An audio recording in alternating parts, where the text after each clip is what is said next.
New and emerging technologies and pedagogies are transforming the ways we teach and learn. Keeping up with such a fast pace of development is exciting, but it can also present challenges for schools and tertiary institutions. At the 2007 International Conference on ICT in Teaching and Learning, Professor David Murphy of Monash University in Australia presented his thoughts on the current challenges facing educators and how they can be tackled. He looks at the importance of providing an appropriate infrastructure to support new technologies in higher education. Finally, Professor Murphy gives examples of the ways in which his own institution, Monash University, has successfully faced up to the challenge of new innovations. He also illustrates how effective use of emerging technologies can greatly enhance the learning experience of students. So, first up, what are the challenges that we face? And I'm not planning to talk about them all, but the particular ones that we really need to be thinking about. Now, first of all, Generation Y. I'm not sure whether you actually believe in Generation Y or not, and I wasn't sure whether I did or not. I mean, I'm from a different generation. I guess I'm from the baby boomers, and I think I'm pretty tech savvy. I use all the equipment. I've got a neat little mobile with a nice screen on it that I can do all sorts of neat stuff. So I'm there. Is there something different about Generation Y? Well, the claim is, of course, that there is something different. And I had this, if I can tell a little story, rammed home to me recently by my son. He's a student, although he's slightly older, he's in his 20s, he's actually at Monash. And the trouble with children these days, they stay at home too long, so we've been trying to get rid of him. So we've been encouraging him to go out and get a flat. You're on an allowance now, so you can afford it. So come on, Nick, don't just go around the neighbourhood, have a look online, go to the websites for the real estate agents, check them out, make yourself a list, then go around, have a look at some flats, and that'll be fine. Clearly he was paying very keen attention, as sons do. He didn't really say much. But a couple of days later, when I was at work, I got a phone call. Dad, I think I've found a flat. Do you mind having a look at it? I said, Nick, you know, I'm a busy, hard-working academic. I can't just ponce off out of the office and go off to look at some flat that you've discovered. No, Dad, stop. Listen to me. I had a look at the flat. I had my mobile with me, so I took a quick movie of it. It's up on YouTube. Go and have a look at it there. And that's the difference. I would not have done that. A Generation Y, a Gen Y person does that, thinks like that, has that sort of facility. What's another challenge? Software. We're bombarded, aren't we, with all the possibilities. MySpace, Facebook.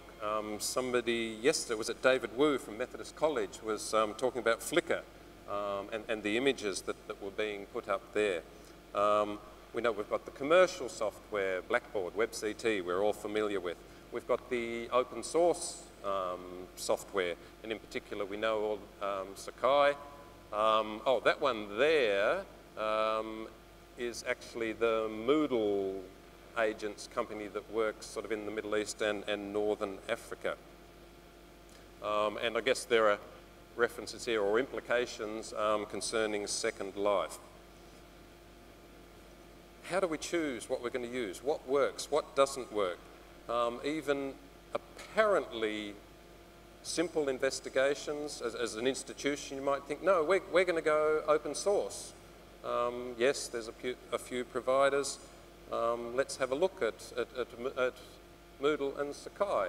Let's develop our criteria, have a little look, see which one's superior, and let's choose that. Well, yes, but it's not that simple. If you look more closely at the two of them, yes, they both provide a learning management system, but Sakai is very different to Moodle. And you'll see this with discussions with the originators of the software that you'll find on the web. For the purposes, for example, at Monash, our academics love Sakai because it's not just a learning management system, it has much broader application across the university, even though it is more complicated. Our researchers love it because it's very suited to international research collaboration and so on. It isn't just a learning management system. Then there may be other criteria that will affect your choice. There's one not listed there that's emerged recently by the name of Chisimba, being developed in Africa because it has very low bandwidth requirements and is continually being developed for that context. So everything, the more closely you look at, the more complicated it gets. And of course that goes for Second Life as well. Hands up those who are on Second Life. Who's got an avatar on Second Life? I won't ask you what your name is, and I'm not going to tell you what mine is.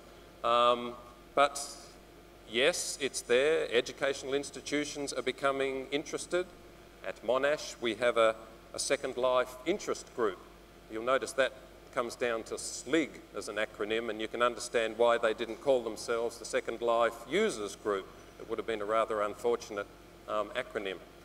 And they're doing a lot of work in there, and in particular we have from our law faculty someone who's very interested in the law of the internet and some of the legal issues that are happening within Second Life that have implications for both business and education are absolutely fascinating. There's at least a couple of Australian educational providers are there, as well as commercial operations and Telstra. And for example, I think it was Telstra put up a virtual Uluru, you know, the sacred rock in the middle of Australia. Now there are various tribal rules covering Uluru, and if you visit it, you will find that you will be subject to those rules. Now in Second Life, should people still be subject to those same rules even though it's virtual or not? And in fact, they have introduced some, but not all. I think as you walk towards it, you'll be stopped by an invisible wall, but you can actually fly quite closely over it, which you can't do or aren't allowed to do in real life. And this may lead to a legal challenge from the Indigenous community against those putting up a virtual Uluru in Second Life. So things get very complicated. What other challenges do we have? Infrastructure.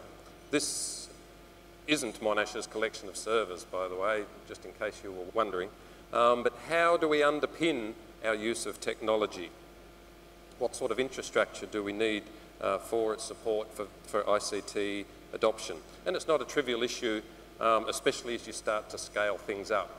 We have a particular issue this year at Monash where we have an ageing student email system, and we're faced with the decision, do we either upgrade that system or do we go out to one of the commercial providers? You know, Google will provide free email accounts for all our students.